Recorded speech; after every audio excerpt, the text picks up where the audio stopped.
अस्सलाम वालेकुम। बिलाल अहमद आपसे मुखातिब है और आप देख रहे हैं मेरा फेसबुक और यूट्यूब चैनल। हालात इंतहाई तशवीशनाक है, इसराइल को लेकर, ईरान को लेकर, और अब जो है अमेरिका इस जंग में कूद पड़ा है। क्या कंसिक्वेंसेज होंगे ये तो आपको मुस्तकबिल करीब बताएगा कि क्या इसका नताइज निकलते हैं। और अब जो है इस जंग की जो नताइज है या जो असरात है वो पूरी दुनिया महसूस करेगी। नोबेल प्राइज़ की क्या कहानी है और जो बजट के हवाले से है, जो आज बजट पेश होगा केपी असम्बली में, वो क्या तफसील है वो भी आपके सामने रखूंगा। लेकिन पहले सबसे पहले ईरान, इसराइल और अमेरिका के ऊपर बात करते हैं। तकरीबन 10 दिन हो गई है कि जंग जारी है, एक दूसरे के ऊपर हमले हो रही है मिसाइल से। पहले जो है इसराइल ने ईरान को टारगेट किया, ईरान में जौहरी तनसीबात के ऊपर हमले किए, तो फिर जवाबी कार्रवाई की ईरान ने, और ईरान ने फिर आंखें दिखाई, अगर आप हमले कर सकते हैं, अगर आप बदमाश है तो फिर हम भी बदमाश सही। ईरान ने ऐसी कार्रवाई की, ऐसी जवाबी कार्रवाई की है कि इसराइल की चीखें निकल गई। वहां के आप अगर आप वीडियो देखें, वहां अवाम की अगर आप चीखें देखें, जिस तरह इसराइल ने फलस्तीनों के साथ किया, मासूम लोगों को बेगुनाह कत्ल किया गया, शहीद किया गया, वहां पे बम धमाके, वहां पे टारगेट किया गया लोगों को। तो जिस तरह ईरान ने कार्रवाई की, जवाबी कार्रवाई की, तो उन लोगों की चीखें निकल गई। ये लोग अपने आप को बदमाश समझते थे कि हम बदमाश है, हम जो कहेंगे दुनिया वही मानेगी। लेकिन नहीं, ऐसा नहीं है, हर कोई ऐसा नहीं है भाई। तो फिर ईरान ने जो जवाबी कार्रवाई की, जो आंखें दिखाई, जो बदमाशी दिखाई, वो काबिल तारीफ है, काबिल सिताइश है। जबरदस्त कार्रवाई की है, जबरदस्त जवाब दिए, जबरदस्त जवाबी कार्रवाई की है। अब जो है इस जंग में अमेरिका जो है वो कूद पड़ा है। अब वहां पे अमेरिका में डोनाल्ड ट्रंप के खिलाफ लोग सरापा एहतजाज है, अवाम निकल आई है सड़कों के ऊपर कि डोनाल्ड ट्रंप ने जो फैसला किया, जो कार्रवाई की है, जो हमले किए है, ये काबिल मजम्मत है, काबिल बर्दाश्त है। क्योंकि हम क्यों किसी और के जंग में कूद पड़े? वहां की अवाम नहीं चाहती, वहां की अवाम नहीं चाहती कि हम किसी और के जंग में पड़े। लेकिन डोनाल्ड ट्रंप ने ये फैसला किया है, और अब वहां पे जो अवाम है, जो लोग हैं, वो सरापा एहतजाज है डोनाल्ड ट्रंप के खिलाफ कि ये जो कार्रवाई की है ये गलत किया है और ये काबिल मजम्मत है और काबिल अफसोस है। अब क्या ईरान जो है उनके वज़ीर ख़ारजा ने एक बयान दिया है, स्टेटमेंट दिया है कि हम इनका जवाब देंगे और पूरी दुनिया देखेगी कि ताकत क्या होती है। पूरी दुनिया ही महसूस करेगी हमारी ताकत देखेगी कि ताकत असल में होती क्या है। तो ये ईरानी वज़ीर ख़ारजा का बयान है, उनका स्टेटमेंट है कि हम रात तक हम जवाबी कार्रवाई करेंगे, जवाब देंगे। लेकिन कल रात तक कोई जवाबी कार्रवाई नहीं की। सुनने में आ रहे खबर जो है ना, जराए कन्फर्म कर रही है कि वो वज़ीर ख़ारजा साहब, यानी ईरानी वज़ीर ख़ारजा साहब, वो दौरे के ऊपर है, वो हंगामी मीटिंग है, रूस के दौरे के ऊपर है। वहां पे वो मीटिंग करेंगे, फैसला करेंगे रूसी सदर के साथ कि हमने करना क्या है। क्योंकि रूस और अमेरिका के तो वैसे भी पहले से क्लेश चल रहा है। तो अब वहां पे फैसले होंगे, क्या वो रूस खुलेआम साथ देगा ईरान का या नहीं देगा, ये मीटिंग में फैसला होगा। वहां पे क्या नताइज निकलते, क्या फैसला करते हैं, ये भी अनकरीब आपको ये सामने आ जाएगा। सोशल मीडिया के ऊपर, इलेक्ट्रॉनिक मीडिया के ऊपर आपको पता चल जाएगा कि वहां से क्या फैसले आते हैं, क्या फैसले की जाती हैं। लेकिन पाकिस्तान किस तरफ खड़ा है? बहरहाल पाकिस्तान तो जो मजम्मत की है, वैसे तो कह रहे हैं कि हम ईरान के साथ खड़े हैं, लेकिन एक स्टेटमेंट है, मैं आपके सामने रख देता हूं। ये अमेरिका वज़ीर ख़ारजा का स्टेटमेंट है। वो कह रहे हैं कि जिन जिन ममालिक ने हमारे खिलाफ मजम्मती बयान दी है, पस पर्दा वो हमारे साथ मुत्तफिक है। ये तो क्लियर कट उसने कह दिया है कि जिन जिन ममालिक ने, चाहे वो पाकिस्तान है, चाहे वो अरबिक कंट्री है, चाहे और कंट्री है, जिन जिन ममालिक ने भी मजम्मत की है, वो पस पर्दा हमारे साथ है, हमारे साथ खड़े हैं और हमारे साथ मुत्तफिक के एग्री है। ये कह रहे हैं वज़ीर ख़ारजा, अमेरिका के वज़ीर ख़ारजा साहब कह रही है।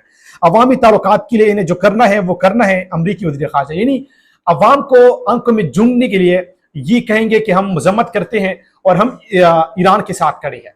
तो इसमें तो फिर पाकिस्तान भी आ गया, क्लियर कट आ गया कि पाकिस्तान ने भी मजम्मत की है। और फिर हमारे पीएम साहब ने, वज़ीर आज़म शहबाज शरीफ साहब ने टेलीफोनिक राब्ता भी किया है और मजम्मत की है इस हमले की, जो अमेरिका ने हमला किया है, 3 जगहों को निशाना बनाया गया है, उसकी हम मजम्मत करते हैं। ये ईरानी सदर के साथ टेलीफोनिक राब्ता हुआ है, मजम्मत की है हमारे पीएम साहब ने। तो क्या पाकिस्तान जो है वो ईरान के साथ असल में खड़े हैं या नहीं खड़े? ये तो अगर नोबेल प्राइज को देखा जाए तो फिर तो क्लियर कट है कि पाकिस्तान जो है पसी पर्दा अमेरिका के साथ खड़े हैं। डोनाल्ड ट्रंप को वो नोबेल प्राइज के लिए नामजद करते हैं, और अगर किस लिए, सवाल तो ये पैदा होता है कि उसने कौन सा कारनामा सर अंजाम दिया कि आप नोबेल प्राइज के लिए उनको नामजद करते हैं?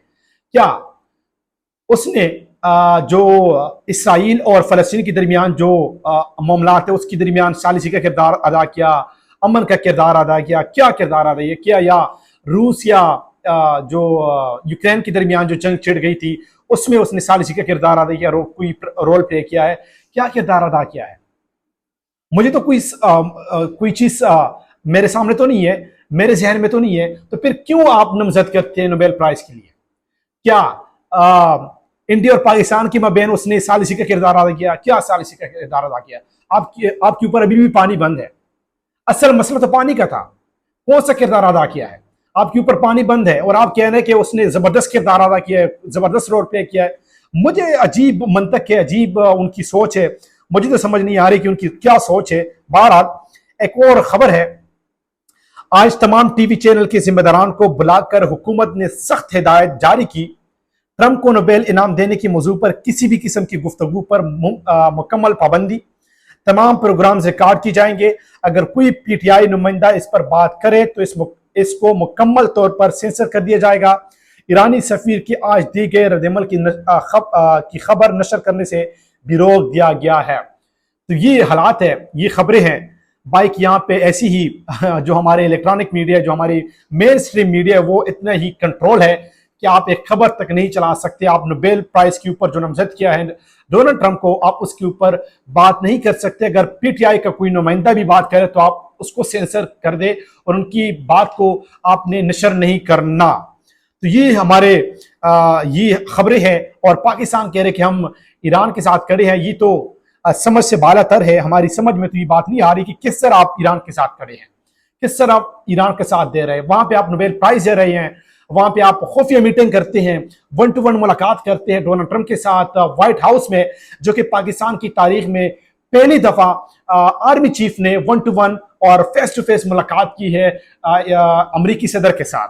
तो ये भी समझ से बालातर है कि कैसे एक पाकिस्तानी आर्मी चीफ वहां व्हाइट हाउस में 1-to-1 और खुफिया मुलाकात करके मुलाकात करते हैं, और वहां पे बड़े बड़े फैसले की जाते हैं। और फिर आपने देखा कि उसके डायरेक्ट अगले ही दिन जो है ना, अमेरिका ने ईरान के ऊपर हमले किए और फिजाई हदूद इस्तेमाल की है।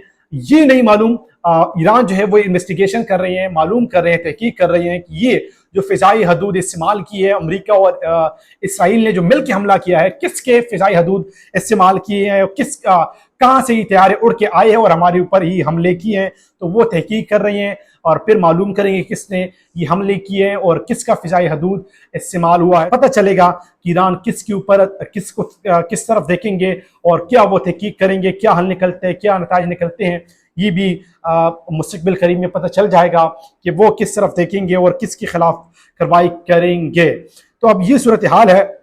और बजट के हवाले से आज जो है, यानी कल रात जो हमारे वजीर आला खैबर पख्तूनख्वा अली मीन गंडापुर ने जो पार्लिमानी कमेटी है खैबर पख्तूनख्वा की, वहाँ केपी हाउस इस्लामाबाद में फैसला हुआ, जिसमें हमारे जो सीनियर मरकजी क़यादत वो भी मौजूद थी, और फैसला हुआ है कि बजट जो है वो कल पास किया जाएगा। अगर हम कल यानी आज के दिन बजट पास नहीं करेंगे तो फिर यहाँ पे फाइनेंशियल इमरजेंसी लगा के यहाँ पे वो टेक ओवर कर लेंगे और हमारी हाथ से हुकूमत निकल जाएगी। लेकिन आज ये दिन है कि आज यहाँ पे तमाम पार्लियामेंटेरियन को बुलाया जाएगा और यहाँ पे ये बजट जो है, जो कुछ दिन पहले पेश किया गया, तो आज बाकायदा तौर पर पास किया जाएगा।